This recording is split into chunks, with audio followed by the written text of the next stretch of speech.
Welcome to ട്രൈഡൂട്ട്. നമുക്ക് ഇന്നത്തെ ഗോൾഡിലെ price movement analysis ഒന്ന് നോക്കാം.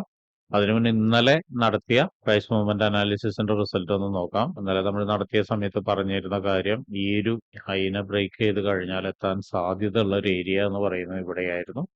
കൃത്യമായി മാർക്കറ്റ് അവിടേക്ക് തന്നെ എത്തിയിരുന്നു. പിന്നെ ഇവിടെ വന്ന് കുറച്ചു നേരം നിന്നതിന് ശേഷം മാർക്കറ്റ് വീണ്ടും മുകളിലോട്ട് പോകാനുള്ള സാധ്യത ഉണ്ടെന്ന് പറഞ്ഞിട്ടുണ്ടായിരുന്നു. അതുപോലെ തന്നെ ഈ ഒരു റെസിസ്റ്റൻസിനെ ബ്രേക്ക് ചെയ്ത് ഇപ്പൊ അടുത്ത ഒരു ലെവൽ വരച്ചിട്ടുണ്ടായിരുന്നു. ആ ലെവലിലേക്ക് മാർക്കറ്റ് അപ്രോച്ച് ചെയ്തിട്ടുണ്ട്. അതായത് ഇന്നലത്തെ അനാലിസിസ് നോക്കുന്ന സമയത്ത് നമുക്കൊരു 100% ആക്യുറസി കിട്ടിയിട്ടുണ്ട്. ഇനി നമുക്ക് ഇന്നത്തെ അനാലിസിസ് നോക്കാം. നമുക്ക് വൺ ഡേ ചാർട്ടിൽ നോക്കുന്ന സമയത്ത് മനസ്സിലാവുന്ന കാര്യം, മാർക്കറ്റ് വളരെ സ്ട്രോങ് ആയിട്ടുള്ള ഒരു സപ്പോർട്ട് എടുത്തു എന്ന് തന്നെയാണ് മനസ്സിലാവുന്നത്. നോക്കിയാൽ കാണാം, ഇന്നലെ വന്ന് ഈ ഒരു ഏരിയയിൽ വന്നിട്ട് ഒരു സപ്പോർട്ട് എടുത്തിട്ട് മാർക്കറ്റ് മുകളിലോട്ടാണ് പോകുന്നത്. ഇന്ന് അതിന്റെ ഒരു കണ്ടിന്യൂഷൻ കിട്ടുമെന്ന് തന്നെയാണ് പ്രതീക്ഷിക്കുന്നത്. എന്തായാലും അത് എവിടം വരെ പോകും എന്നുള്ളതാണ് നമ്മൾ നോക്കുന്നത്. മിക്കവാറും താൻ സാധ്യതയുള്ള ഒരു ഏരിയ എന്ന് പറയുന്നത് ഈ ലെവലിലേക്കായിരിക്കും മിക്കവാറും എത്താനുള്ള സാധ്യത. ഈ ഒരു ക്യാൻഡിലിന്റെ മുകളിലേക്കായിരിക്കും എത്താനുള്ള സാധ്യത എന്ന് പറയുന്നത്. അതിനൊന്ന് മാർക്ക് ചെയ്തിടുന്നുണ്ട്. ഇനി അവിടെ നിന്ന് താഴോട്ടേക്ക് ഇറങ്ങുകയാണെങ്കിൽ വീണ്ടും എത്താൻ സാധ്യതയുള്ള ലെവൽ എന്ന് പറയുന്നത് ഇവിടെയാണ്. അവിടെയും ഒന്ന് മാർക്ക് ചെയ്തിടുന്നുണ്ട്. ആ ഒരു ലെവലിന്റെ സപ്പോർട്ടായി എടുക്കുന്നുണ്ട്. ഇതിനെ ഒരു റെസിസ്റ്റൻസ് ആയിട്ട് എടുക്കുന്നുണ്ട്. ഇനി കുറച്ചും കൂടി മുകളിലോട്ട് പോവുകയാണെങ്കിൽ, ഈ റെസിസ്റ്റൻസ് ബ്രേക്ക് ചെയ്ത് കുറച്ചുകൂടി മുകളിലോട്ട് പോവുകയാണെങ്കിൽ എത്താൻ സാധ്യതയുള്ള അടുത്തൊരു ലെവൽ എന്ന് പറയുന്നത് ഇവിടെയാണ്. അതുപോലെ തന്നെ ഈ ഒരു സപ്പോർട്ടിനെ ബ്രേക്ക് ചെയ്ത് താഴോട്ടേക്ക് വരികയാണെങ്കിൽ മാർക്കറ്റ് എത്താൻ സാധ്യതയുള്ള ഒരു ലെവൽ എന്ന് പറയുന്നത് ഇവിടെയാണ്. അതിനെയും മാർക്ക് ചെയ്തിടുന്നുണ്ട്. സോ ഇത്രയാണ് പ്രധാനപ്പെട്ട ഏരിയാസ് വൺ ഡേ ചാർട്ടിൽ മാർക്ക് ചെയ്തിടുന്നത്. ഇനി നമുക്ക് ഇന്നത്തെ പ്രധാനപ്പെട്ട ന്യൂസുകൾ എന്തെങ്കിലും ഉണ്ടോ എന്നുള്ളത് നോക്കാം.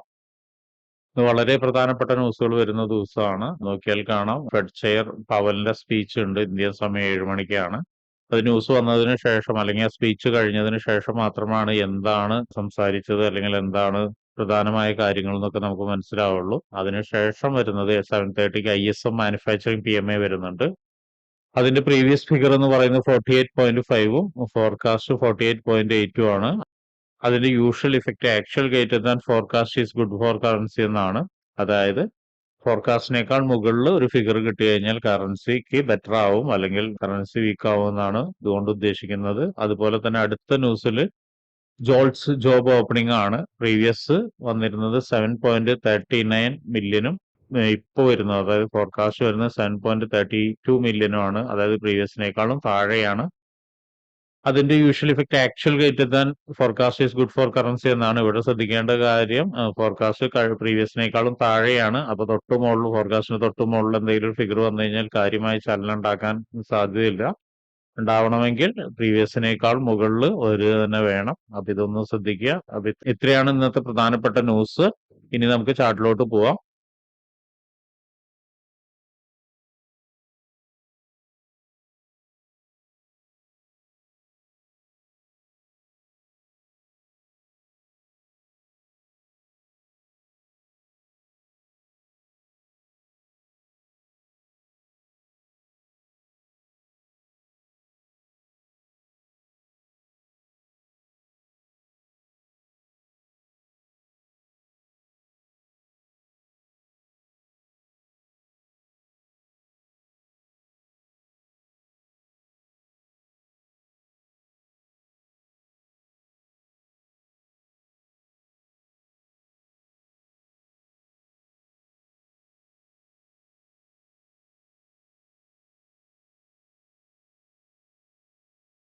പ്രധാനപ്പെട്ട ഏരിയാസ് മാർക്ക് ചെയ്തിട്ടുണ്ട്.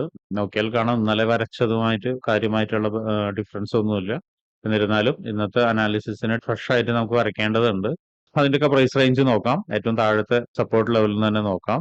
32.652, 32.51.872.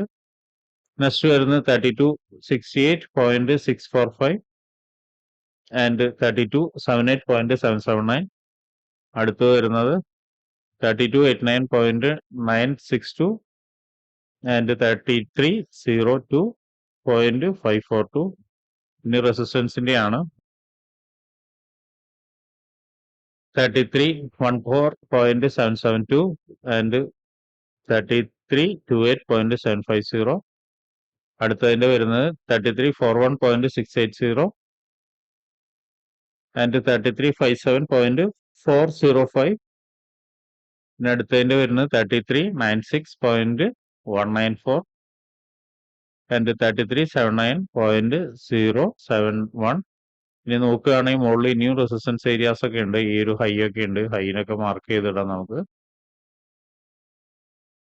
അവിടേക്ക് മാർക്കറ്റ് എത്തുമോ എന്നുള്ളൊരു സംശയമുണ്ട്. അതുകൊണ്ടാണ് ആ ഒരു റെസിസ്റ്റൻസിനെ മാർക്ക് ചെയ്യാതിരുന്നത്. ഒരുപക്ഷെ എത്താനും സാധ്യത ഉണ്ട്. അപ്പൊ എന്തായാലും ആ ഒരു ലെവലും കൂടി ഒന്ന് മാർക്ക് ചെയ്തിടാം.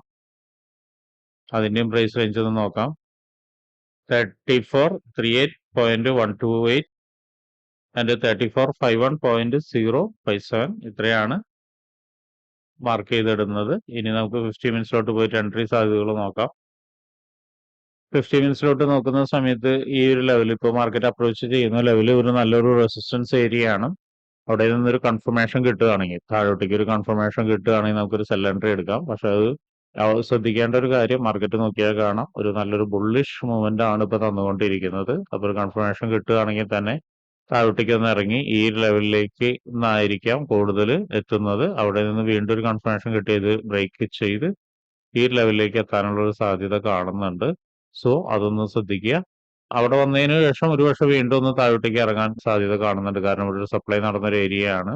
അതുപോലെ തന്നെ നോക്കിയാൽ കാണാം ഇവിടെയൊക്കെ സപ്ലൈ നടന്നൊരു ഏരിയ ആണ്. അപ്പോൾ ഈ സപ്ലൈ നടന്ന ഏരിയ ആയതുകൊണ്ട് തന്നെ സെല്ലേഴ്സിന്റെ പ്രസൻസ് നന്നായി ഉണ്ടാവാൻ സാധ്യതയുണ്ട്. സോ അപ്പൊ അവിടേക്ക് എത്തുന്ന സമയത്ത്, അതായത് ഈ റെസിസ്റ്റൻസിലേക്ക് എത്തുന്ന സമയത്ത് ഒരുപക്ഷെ ഒരു നന്നായിട്ടൊന്ന് താഴോട്ടേക്ക് ചിലപ്പോൾ ഇറങ്ങാം. നന്നായി മീൻസ് ഈ ലെവലിലേക്ക് തന്നെ ആയിരിക്കും ഇറങ്ങുന്നുണ്ടാവുക. കൂടിപ്പോയാൽ ഈ ലെവലിലേക്ക് ഇറങ്ങി കഴിഞ്ഞ് വീണ്ടും ഒരിക്കൽ കൂടിയിട്ട് സപ്പോർട്ട് എടുത്ത് മുകളിലേക്ക് പോകാനുള്ള സാധ്യതയാണ് കാണുന്നത്.